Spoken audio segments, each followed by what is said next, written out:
अस्सलाम वालेकुम स्टूडेंट्स जी। हमने स्टार्ट किया था टेक्स्ट में टर्मिनल बेनिफिट्स, जिसमें हमने पढ़ा pension, commutation of pension, gratuity and commutation of pension. जी, ये gratuity and commutation of pension जो है, जिसमें टाइप लिखा है गवर्नमेंट एम्प्लॉइज, टैक्स ट्रीटमेंट है fully exempt, approved gratuity fund fully exempt, approved gratuity scheme exempt up to ₹3 lakh. ये चीजें हमने पढ़ी थी। नीचे लिखा होगा एक्सेप्शंस। ये एक्सेप्शंस नोट देख के समझ लीजिएगा। एक तो पहला कि ये सिर्फ और सिर्फ ये एक्सेप्शंस जो है, ये लास्ट वाले जो टाइप है unapproved gratuity and unapproved commutation of pension. Rule हमने क्या पढ़ा था कि अनअप्रूव्ड ग्रेच्युटी या अनअप्रूव्ड कम्यूटेशन ऑफ पेंशन मिलेगा तो वो एग्जेम्प्ट होगा अप टू लोअर ऑफ ₹75,000 या 50% ऑफ द अमाउंट। इसमें हमने एग्जांपल भी किए, एग्जांपल्स आपने भी किए होंगे, आपको समझ आ जाए होगी। इसके कुछ एक्सेप्शन है, सिर्फ इस रूल के जो ऊपर 3 है उस पे ये वाली एप्लीकेबल नहीं होगी। रूल क्या है? इसके एक्सेप्शन है अनअप्रूव्ड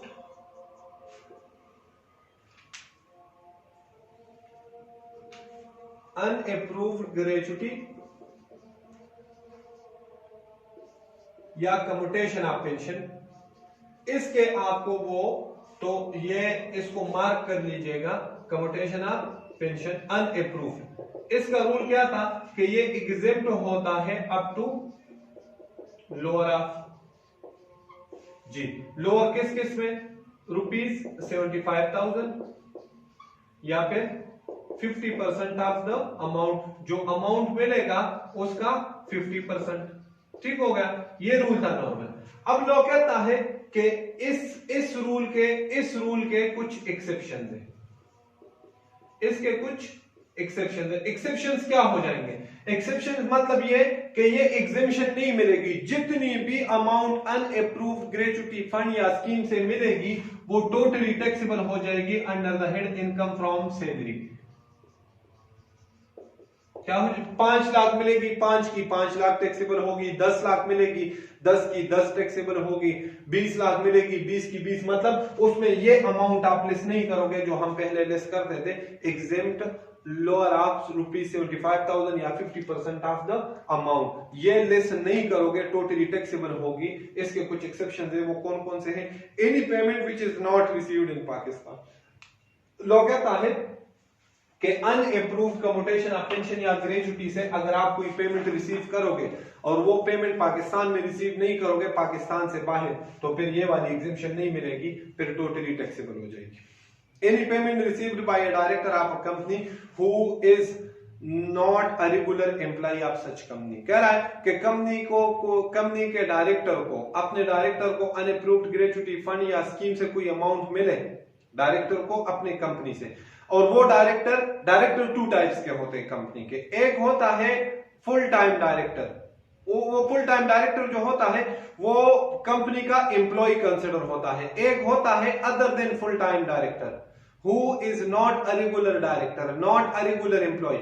वो सिर्फ और सिर्फ डायरेक्टर्स की ड्यूटी परफॉर्म करता है, डायरेक्टर्स मीटिंग में आता है, वैसे 9 से 5 बजे तक रोज नहीं आता। साल में 1 मरतबा, 2 मरतबा, 3 मरतबा, 10 मरतबा, जितनी बार डायरेक्टर्स की मीटिंग हो उसमें सिर्फ आता है, वैसे नहीं आता। लॉ कहता है अगर कंपनी उस डायरेक्टर को जो एम्प्लॉय नहीं है, परमानेंट एम्प्लॉय नहीं है, उसको अनअप्रूव्ड ग्रेच्युटी या कम्यूटेशन ऑफ पेंशन से पेमेंट करेगा तो वो डायरेक्टर वो जितनी भी अमाउंट रिसीव करेगा वो टोटली टैक्सेबल होगा under the head income from salary. Any payment received by a non resident person. अच्छा, ये डायरेक्टर की जगह इनकम फ्रॉम सैलरी की जगह इनकम फ्रॉम अदर सोर्सेज में भी कर सकते हैं। अगला है any payment received by a non resident person. Abdurrahman CP से अनअप्रूव्ड ग्रेच्युटी फंड या स्कीम से अमाउंट रिसीव करे और अब्दुर्रहमान जिस टैक्स ईयर में रिसीव करे उस टैक्स ईयर में अब्दुर्रहमान नॉन रेजिडेंट हो। मतलब अब्दुर्रहमान पाकिस्तान में 183 डेज के लिए उस टैक्स ईयर में प्रेजेंट नहीं था, बाहर चला गया था, तो फिर जितनी भी अनअप्रूव्ड ग्रेच्युटी फंड होगा या स्कीम से अमाउंट मिली होगी वो totally taxable under the head income from salary. और अगला है any gratuity received by an employee who has already received. अगर कोई एम्प्लॉय एक बार ये रिसीव करेगा फर्स्ट टाइम तो फिर तो ये वाला रूल एप्लीकेबल होगा। सेकंड ग्रेच्युटी रिसीव करेगा अनअप्रूव्ड फंड से तो सेकंड वाली टोटली टैक्सेबल होगी, उस पे ये एग्जेम्पशन नहीं मिलेगा। पहले वाले पे मिलेगा, दूसरी वाली पे नहीं मिलेगा, वो फिर टोटली टैक्सेबल होगी। ठीक है, ये हो गया। अब अगला था हमारा टर्मिनल बेनिफिट्स में प्रोविडेंट फंड। जी, अगला क्या था? Provident fund. जी, प्रोविडेंट फंड जो है ये 2 टाइप्स के हैं। जो हम पढ़ रहे हैं वो है रिकॉग्नाइज्ड। रिकॉग्नाइज्ड भी हो सकता है, अनरिकॉग्नाइज्ड भी हो सकता है। रिकॉग्नाइज्ड हम पढ़ते हैं, अनरिकॉग्नाइज्ड फिर आसान है, वो मैं आपको बताता हूं। जो हम पढ़ रहे हैं वो रिकॉग्नाइज्ड। पहले प्रोविडेंट फंड समझने के लिए, ट्रीटमेंट तो बहुत आसान है, लेकिन इसको समझने के लिए आपको पहले प्रोविडेंट फंड होता क्या है ये समझना भी बहुत जरूरी है। प्रोविडेंट फंड में हमने पढ़ा था कि एम्प्लॉयमेंट रिलेशनशिप में 2 लोग होते हैं, जिसमें एक को हम कहते हैं एम्प्लॉयर और एक को कहते हैं एम्प्लॉय। जी, एम्प्लॉयर एम्प्लॉय को कहता है एम्प्लॉयमेंट कॉन्ट्रैक्ट में कि जब आप रिटायर होंगे तो मैं आपको प्रोविडेंट फंड है उससे पैसे दूंगा। प्रोविडेंट फंड क्या होता है, डिफिनीशन क्या है? इसका मतलब यह होता है कि एम्प्लॉयर हर महीने कुछ अमाउंट जो है पर मंथ, अमाउंट जो है पर मंथ, फॉर एग्जांपल हम ले लेते हैं 2000 पर मंथ, ₹2000 पर मंथ। ठीक है, वो एक फंड बना लेता है, क्रिएट कर लेता है बैंक में उस एम्प्लॉय के नाम से, जिस एम्प्लॉय के लिए फंड बनाया गया है उस एम्प्लॉय के नाम से, कि ये इसका प्रोविडेंट फंड है। कह रहे 2000 पर मंथ में दूंगा और 2000 पर मंथ इसकी सैलरी से डिडक्ट करता है। मतलब दोनों हर महीने कितना कितना कंट्रीब्यूट कर रहे हैं, 2000। तो पूरे साल का कितना हुआ, हम 1 साल का देख लेते हैं। ठीक है, पूरे साल का कितना हुआ, 24,000 यहां से, 24,000 यहां से, टोटल बैलेंस इस फंड में आ गया 48,000। ठीक हो गया। प्रोविडेंट फंड और ग्रेच्युटी में डिफरेंस क्या है? प्रोविडेंट फंड में यह फायदा है कि ग्रेच्युटी जो है वो अनअप्रूव्ड हो, अप्रूव्ड हो, ग्रेच्युटी स्कीम हो, ग्रेच्युटी फंड हो, कोई भी हो, उससे आपको तब तक पैसे नहीं मिलते जब तक आपका एम्प्लॉयमेंट रिलेशनशिप टर्मिनेट ना हो। फॉर एग्जांपल, जब तक आप रिटायर ना हो, जब तक आप रिजाइन ना करें, जब तक आपको एम्प्लॉयर टर्मिनेट ना करे, तब तक उससे पेमेंट नहीं मिल सकती। प्रोविडेंट फंड आपने सुना होगा, GP fund, government provident fund. इससे आप ड्यूरिंग एम्प्लॉयमेंट, अभी आपकी जॉब स्टार्ट है और लोग कहते हैं यार मैंने घर लेना है, मैं अपने प्रोविडेंट फंड से पैसे निकाल लेता हूं, तो ड्यूरिंग एम्प्लॉयमेंट भी आप इससे कैश विड्रॉ कर सकते हैं, अमाउंट विड्रॉ कर सकते हैं। अच्छा समझिएगा, अब 2000 ये कर रहा है, 2000 ये कर रहा है। पाकिस्तान में एक सिस्टम है जो तकरीबन दुनिया के मेजॉरिटी कंट्रीज में ये सिस्टम है कि सैलरी पे एडवांस टैक्स है। सैलरी पे कौन सा टैक्स है? Advance tax. एडवांस टैक्स का कॉन्सेप्ट समझिएगा, अब आहिस्ता आहिस्ता आएगा तो आपको ये चीजें समझ में आनी चाहिए। एडवांस टैक्स क्या होता है? एडवांस टैक्स ये है कि इनकम टैक्स ऑर्डिनेंस एम्प्लॉयर्स को कहता है। किसको कहता है? एम्प्लॉयर्स को, इस बंदे को, कि आपके जो लिस्ट है एम्प्लॉयज की, फॉर एग्जांपल आपके पास 100 एम्प्लॉयज काम करते हैं, तो आप 100 एम्प्लॉयज को दो कैटेगरीज बना लो। ठीक है, उनको डिवाइड करो। एक वो एम्प्लॉयज जिनकी सैलरी पे टैक्स है, फॉर एग्जांपल सैलरी पे टैक्स कब होता है? जब सैलरी पूरे साल की 6 लाख से बढ़ जाए, 6 लाख तक टैक्स नहीं है। कहता है एक वो कैटेगरी बनाओ और एक वो बनाओ जिनकी सैलरी 6 लाख से कम है, जिस पे टैक्स नहीं है।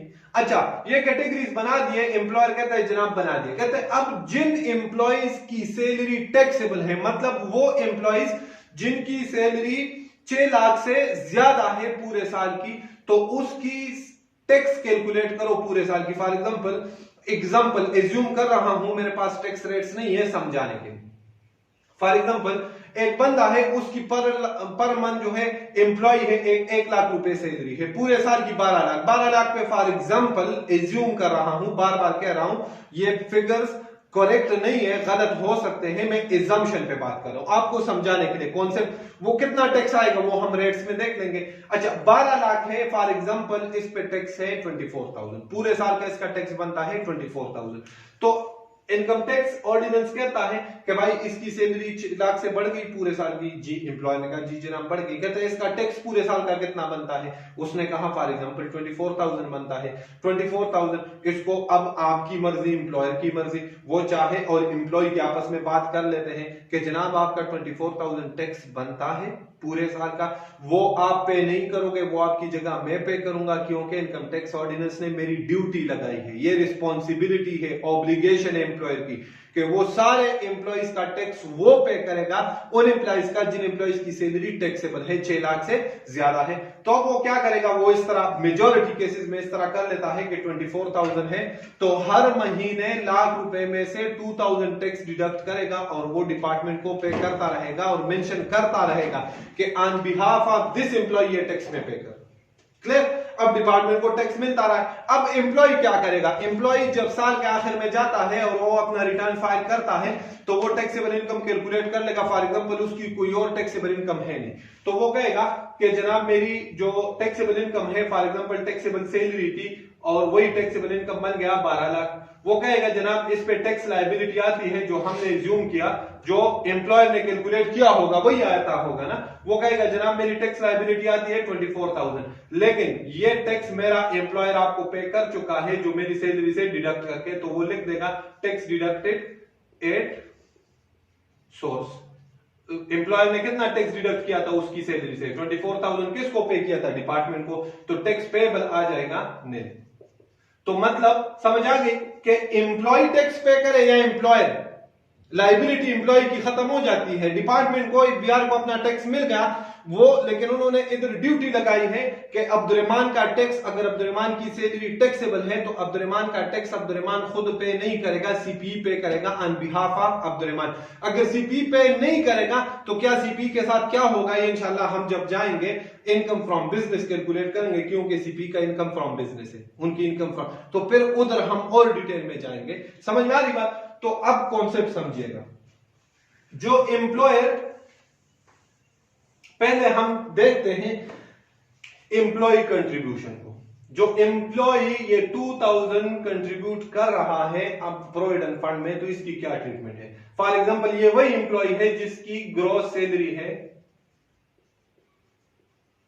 1 लाख, ग्रॉस सैलरी कितनी है 1 लाख रुपए, ठीक हो गया, और इस पे एम्प्लॉयर ने टैक्स डिडक्ट किया कि जनाब आपके पूरे साल का 24,000 टैक्स है, तो पर मंथ आपका टैक्स बनता है 2,000, वो डिडक्ट किया। एम्प्लॉय को अब कितने पैसे मिलते होंगे 98,000। एम्प्लॉय कहता है नहीं जनाब आपका प्रोविडेंट फंड है उसमें भी आपने पैसे जमा करने हैं, तो इसको हम कहेंगे कंट्रीब्यूशन टू प्रोविडेंट फंड। ये हम एम्प्लॉय की बात कर रहे हैं। कंट्रीब्यूशन टू प्रोविडेंट फंड वो कितना है 2,000, तो एम्प्लॉय को जो नेट सैलरी है वो मिलती होगी 96,000। जी, अब हम देख लेते हैं कि प्रोविडेंट फंड में जो एम्प्लॉय कंट्रीब्यूशन है उसकी क्या टैक्स ट्रीटमेंट होगी। ये देखिए, एम्प्लॉय कंट्रीब्यूशन कितना कंट्रीब्यूट करे 2,000 पर मंथ, ये पूरे साल का कितना हुआ 24,000। आप मुझे आंसर करें, खुद सोचे कि क्या ये 24,000 टैक्सेबल होगा जो बाद में प्रोविडेंट फंड से एम्प्लॉय को मिलेगा, ये 24,000 उसमें शामिल है ना 48,000 में, क्या इस पे टैक्स होगा? नो, पाकिस्तान में डबल टैक्सेशन नहीं है। ये देख लीजिएगा, ये जो 98,000 था इसमें 2,000 वो प्रोविडेंट फंड को कंट्रीब्यूट कर रहा है, तो ये अमाउंट है आफ्टर टैक्स डिडक्शन, वो अपनी 1 लाख पे टैक्स पे कर चुका है। अब इस 1 लाख में जितने भी अमाउंट है पूरे 1 लाख, इसमें दोबारा टैक्स नहीं होगा। तो एम्प्लॉयर कंट्रीब्यूशन जो 24,000 होता है प्रोविडेंट फंड में, वो क्या होता है, एग्जेम्प्ट होता है from tax, no tax treatment, क्योंकि इसकी टैक्स ट्रीटमेंट एक बार हो चुकी है। अब देख लीजिएगा एम्प्लॉयर कंट्रीब्यूशन, एम्प्लॉयर कितना कंट्रीब्यूट कर रहा है 2,000 रुपीज, 2,000 पर मंथ। जी, पहले दिन वाला स्टेटमेंट याद कर लीजिएगा, क्या बताया था, any kind of benefit, employer देखे 1 लाख रुपए सैलरी पे कर रहा है प्लस 2,000 पर मंथ और भी उसके प्रोविडेंट फंड में जमा करना, तो ये क्या है, एनी काइंड ऑफ बेनिफिट। तो एनी काइंड ऑफ बेनिफिट क्या बताया था कि any kind of benefit provided by the employer to its employees shall be taxable under the head income from salary. तो ये इनकम फ्रॉम सैलरी होनी चाहिए।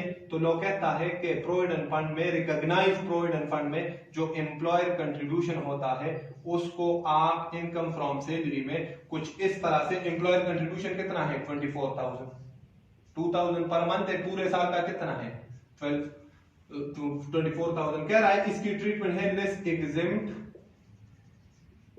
Up to lower of ₹150,000 या फिर 1/10 of basic salary plus dearness allowance. Dearness allowance कहते हैं महंगाई allowance को, अगर एम्प्लॉय को मिल रहा हो फिर लेना है, और बेसिक सैलरी, इन दोनों में जो लोअर होगा वो 24,000 में लेस कर दोगे। ये फिगर्स हमारे पास नहीं है, 150,000 या 1/10 of basic salary plus dearness allowance, इन दोनों में जो लोअर होगा वो एम्प्लॉयर कंट्रीब्यूशन में लेस हो जाएगा। जो अमाउंट यहां पे आ जाएगा ये एम्प्लॉय की इनकम फ्रॉम सैलरी होगी, ये एम्प्लॉय की क्या होगी, इनकम फ्रॉम सैलरी।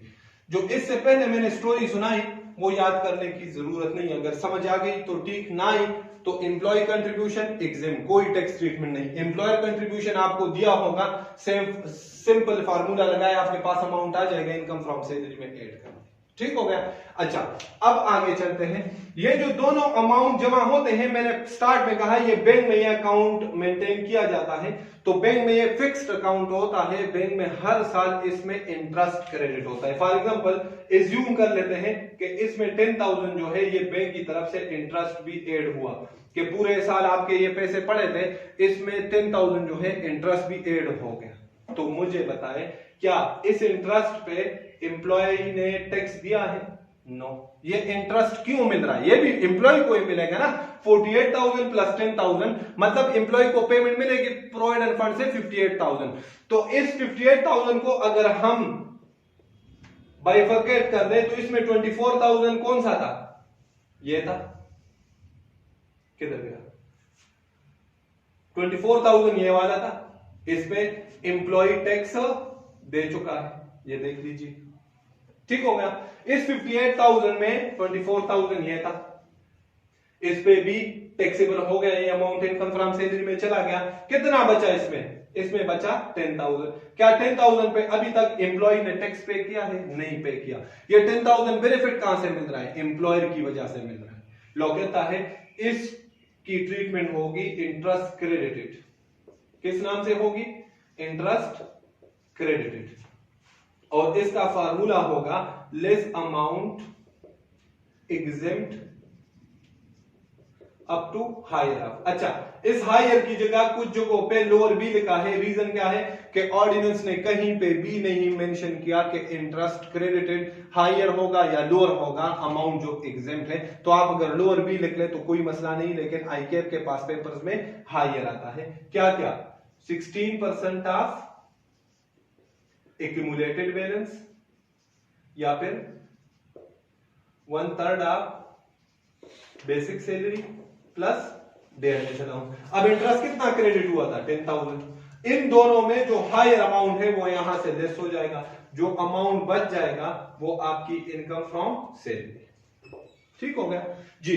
अच्छा, एक्यूमुलेटेड बैलेंस आ गया, ये किसको कहते हैं? एक्यूमुलेटेड बैलेंस कहते हैं employer contribution plus employee contribution plus interest credited. इस फंड को जो अकाउंट है उसको हम कहेंगे एक्यूमुलेटेड बैलेंस, ठीक हो गया।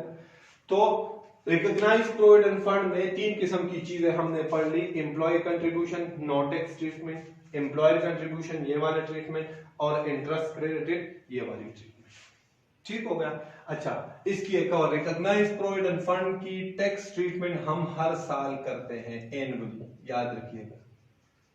ये नहीं कि ये जब रिटायर होगा, रिजाइन होगा, इसको यहां से पैसे मिलेंगे, नो, हर साल करेंगे एनुअली, पर एनम, ईयरली, हर साल रिकॉग्नाइज प्रोविडेंट फंड का हम टैक्स ट्रीटमेंट करेंगे। तो ये था प्रोविडेंट फंड रिकॉग्नाइज। अच्छा, अनरिकॉग्नाइज प्रोविडेंट फंड क्या है वो सुन लीजिएगा, बहुत आसान है, याद रख लीजिएगा मेरी वर्डिंग। अनरिकॉग्नाइज प्रोविडेंट फंड की एक बार ट्रीटमेंट होती है। कितनी बार ट्रीटमेंट होती है अगर क्या हो अनरिकॉग्नाइज, तो लाइफ टाइम में सिर्फ और सिर्फ एक बार ट्रीटमेंट होगी। एग्जांपल्स में है, आपको समझ आ जाएगी। और वो कब? जब एम्प्लॉय रिटायर होगा फ्रॉम हिज एम्प्लॉयमेंट रिलेशनशिप खत्म होगा, जिस साल में वो रिटायर होगा, रिजाइन करेगा या एम्प्लॉयर उसको टर्मिनेट करेगा, सिर्फ उसी साल में ट्रीटमेंट करोगे। ट्रीटमेंट क्या होगा? Employee contribution exempt, employer contribution totally taxable, कोई ये वाला फार्मूला नहीं लगेगा। 24,000 टोटल का total income from salary, interest credited 10,000 total का total income from salary. Government employees का प्रोविडेंट फंड एग्जेम्प्ट होता है, उसकी कोई ट्रीटमेंट नहीं होती, वो रिकॉग्नाइज्ड हो या फिर अनरिकॉग्नाइज्ड। क्लियर जी? इस पे मैं आपको एक क्वेश्चन कराता हूं, बाकी फिर आपको कुछ असाइनमेंट भी देता हूं जी। प्रोविडेंट फंड, ये देखे एग्जांपल नंबर 15 जी। Calculate his taxable income requirement है। Mister Musa is an employee of ABC company, he has provided you with the following details for tax year 2016। Underline करो, टैक्स ईयर हमारा क्या है? 2016। ठीक हो गया। His basic salary is rupees 40,000 per month. Dearness allowance is rupees 2,000 per month and house rent allowance is rupees 6,000 per month. Employee contribution to provident fund is rupees 4,000 per month. Underline करो, employee contribution कितना है? 4,000 and the same amount is contributed by the employer, और 4,000 employer भी contribute कर रहा है। Interest credited during the year is rupees 40,000. पूरे साल में इंटरेस्ट कितना क्रेडिट हुआ है? 40,000। अंडरलाइन करें।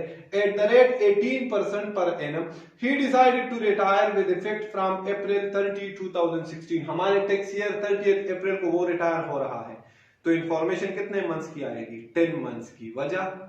क्योंकि अप्रैल को रिटायर हुआ, अप्रैल मई जून में उसकी जॉब नहीं थी, तो बेसिक सैलरी ये सारी चीजें टाइम फैक्टर लगेगा 10 मंथ्स।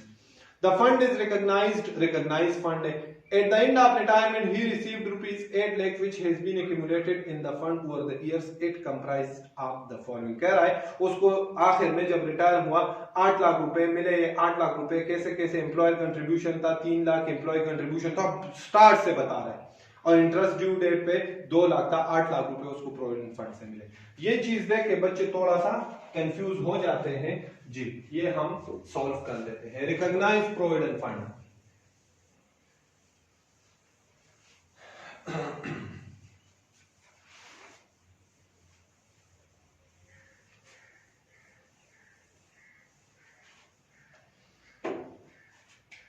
जी नाम क्या है इसका? Mister Musa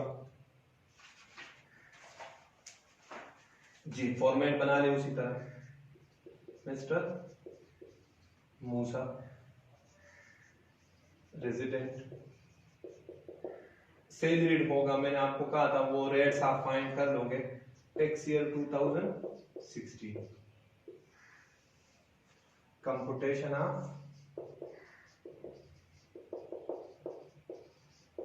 of taxable income.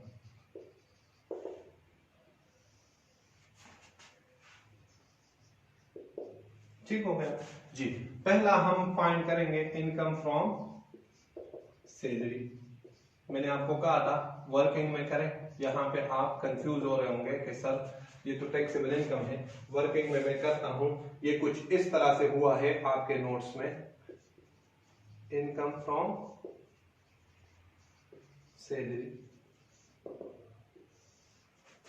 Ji. Income from salary देखें, बेसिक सैलरी कितनी है? बेसिक सैलरी है 40,000 पर मंथ, तो 10 मंथ्स की मिली होगी ना, क्योंकि अप्रैल में वो रिटायर हुआ, तो पूरे साल की कितनी मिली? 4 लाख जी। इसी तरह देखें, डेयरनेस अलाउंस कितना था? महंगाई अलाउंस, मुल्क में महंगाई आ जाए और एम्प्लॉयर एम्प्लॉय को अलाउंस दे दे, अलाउंस के लिए क्या कहा था? बेनिफिट है ना, टोटली टैक्सेबल। मैंने आपको कहा था देखना है ऑफिशियल पर्पस है या पर्सनल, तो ये पर्सनल के लिए मिलता है, तो टोटली टैक्सेबल कितना है? 2,000 पर मंथ इंटू 10 कितना हुआ? 20,000 जी। अगला house rent allowance, totally taxable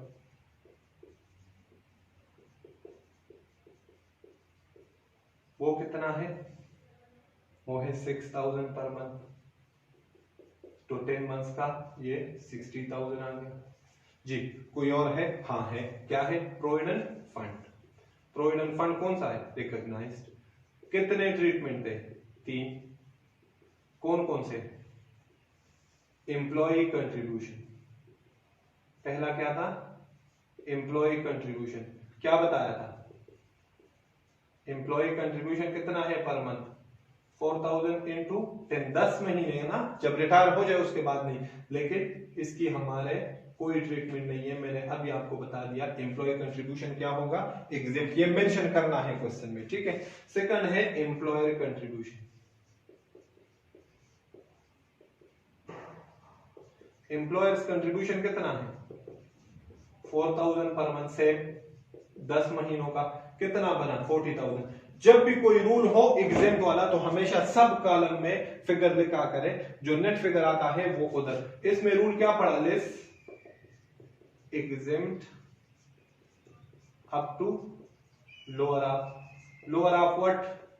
₹150,000 या फिर और 1/10 of basic salary plus dearness allowance. तो इन दोनों को ऐड कर दो, 4 लाख, और डियरनेस अलाउंस कितना है? 20,000। तो 420,000। तो 1/10 कितना आया? 42,000 जी। दोनों में लोअर कौन सा है? 150 कम में के 42,000। 42,000 लोग कहता है 42,000। अगर इसका एग्जेम्प्ट का मतलब क्या होता है? एग्जेम्प्ट का मतलब यह है कि लोग कहता है कि एम्प्लॉयर कंट्रीब्यूशन अगर इन दोनों में जो लोअर है, जो 42,000 तक अगर एम्प्लॉयर कंट्रीब्यूशन होती है तो एग्जेम्प्ट होगा, इससे ज्यादा होगा तो फिर टैक्सेबल होगा। तो देखे उसने कंट्रीब्यूट कितना किया है? 40,000। एग्जेम्पशन कितनी है इस साल? 42,000। तो इधर कुछ भी ऐड नहीं होगा। और इसी तरह इंटरेस्ट क्रेडिटेड, पूरे साल का इंटरेस्ट कितना क्रेडिट हुआ? इंटरेस्ट क्रेडिटेड 40,000 पूरे साल का। कुछ बच्चे कहेंगे सर उधर तो लास्ट में, भाई वो जब से स्टार्ट हुआ है हमने, अब भी मैंने आपको बता दिया, ये एनुअली करते हैं। पिछले साल का हो चुका है, उसका इस साल के साथ हम सिर्फ इस साल का देखेंगे। इस साल का इंटरेस्ट क्रेडिट था 40,000 less exempt up to higher of. Higher of किस किस में? 16% ऑफ एक्यूमुलेटेड बैलेंस। अच्छा ये थोड़ा सा समझिएगा, इसमें भी बच्चे कंफ्यूज होते हैं। आर 1/3 of basic salary plus dearness allowance, वो कितना था? 420,000। तो इसका 1/3 आता है, कितना आता है आप देख लो, 420,000 डिवाइडेड बाई 3। तो मेरा ख्याल में 8 नहीं, ये कितना आता है आप देख लीजिएगा जी, ठीक है। अच्छा एक्यूमुलेटेड बैलेंस समझिएगा। कुछ बच्चे कहेंगे कि सर एक्यूमुलेटेड बैलेंस 8 लाख है। भाई मेरी बात सुने, 8 लाख जो है वो जब से ये एम्प्लॉय है तब से ये कंट्रीब्यूशन हो रही है। पूरे 20 साल इसने काम किया है, पूरे 20 साल का बता रहे। हमें एक्यूमुलेटेड बैलेंस इस साल का चाहिए। तो आप स्टेटमेंट पढ़ ले कि इंटरेस्ट क्रेडिटेड, स्टेटमेंट पढ़ ले क्वेश्चन में, interest credited during the year is ₹40,000 per annum at the rate 18%। क्या हुआ है इधर देखो, कुछ इस तरह से काम हुआ है कि इंटरेस्ट अमाउंट आई है, फार्मूला वो 4th 5वीं में हम पढ़ते थे। इंटरेस्ट आया है 40,000, ठीक है, और इंटरेस्ट का रेट है 18%। ठीक हो गया। तो कुछ ये जो है कुछ इस तरह हुआ होगा, एक्यूमुलेटेड बैलेंस इस साल का multiply by 18% is equal to 40,000। कुछ इस तरह काम हुआ है ना, कि जितना एक्यूमुलेटेड बैलेंस था इस साल का उस पे 18% लगाया है तो 40,000। तो हमने एक्यूमुलेटेड बैलेंस फाइंड करना है। तो एक्यूमुलेटेड बैलेंस फाइंड करने के लिए हमारे पास एक्यूमुलेटेड बैलेंस आ जाएगा, इसको 18% को दोनों साइड पे डिवाइड कर दो, वो जो हम बच्चे होते थे करते थे, 40,000 डिवाइडेड बाई 18%। अब 40,000 डिवाइडेड बाई 18%, ये मेरे पास interest credit sorry accumulated balance की अमाउंट आ जाएगी, आप कैलकुलेटर पे कर लें। तो इधर मेरे पास 16% में ले लूंगा मेरे पास एक्यूमुलेटेड बैलेंस क्या आया 40,000 डिवाइडेड बाई 0.18 आपने करना है 18%। ठीक है, तो इसका 16% ये एक्यूमुलेटेड बैलेंस आ गया, इसका 16% लो तो मेरे पास अमाउंट आता है 140,000। इसका अमाउंट कितना आता है 140,000। अच्छा, इन दोनों में मेरे ख्याल में ये हायर होगा तो ये लेस कर दे। 140,000 तक इस साल इंटरेस्ट एग्जेम्प्ट है और आया कितना है 40, तो इसमें भी कुछ भी ऐड नहीं होगा, ये आपकी टैक्सेबल सैलरी इनकम आ जाएगी। वो टैक्सेबल सैलरी इनकम इधर लिख लोगे, ये आपकी टैक्सेबल इनकम आ जाएगी, कोई और हेड ऑफ इनकम नहीं है। Income from salary divided by taxable income, salaried और नॉन सैलरीड, 100% रेट आपके पास आएगा। ठीक हो गया जी। इंशाल्लाह ये जो एग्जांपल नंबर 15 ये कर लीजिएगा। एग्जांपल नंबर 16, इसके 3 रिक्वायरमेंट्स है और 3 टैक्स ईयर्स है, तो 3 और 3 मेरे ख्याल में ये बनेगा कोई आपका 9 आंसर्स बनेंगे। एग्जांपल नंबर 16 कर लीजिएगा इंशाल्लाह। इसमें अनरिकॉग्नाइज्ड का भी कॉन्सेप्ट है, उसका सिर्फ साल के आखिर में होता है, तो प्रोविडेंट फंड आपके इंशाल्लाह रगों में उतर जाएगा, फिर कभी नहीं भूलोगे। एग्जांपल नंबर 15 ये वाला अटेम्प्ट कर लीजिएगा घर में बैठ के। और सेकंड एग्जांपल नंबर 16 जी, इसके बाद है profits in lieu of salary. जी, जो profits in lieu of salary है वो इंशाल्लाह हम अगले लेक्चर में डिस्कस करेंगे। और गोल्डन हैंडशेक इंशाल्लाह विद इन 2 लेक्चर्स अप्रोक्सीमेटली इंशाल्लाह आपका ये जो है खत्म हो जाएगा इनकम फ्रॉम सैलरी का चैप्टर। ठीक है, ओके जी, अल्लाह हाफिज।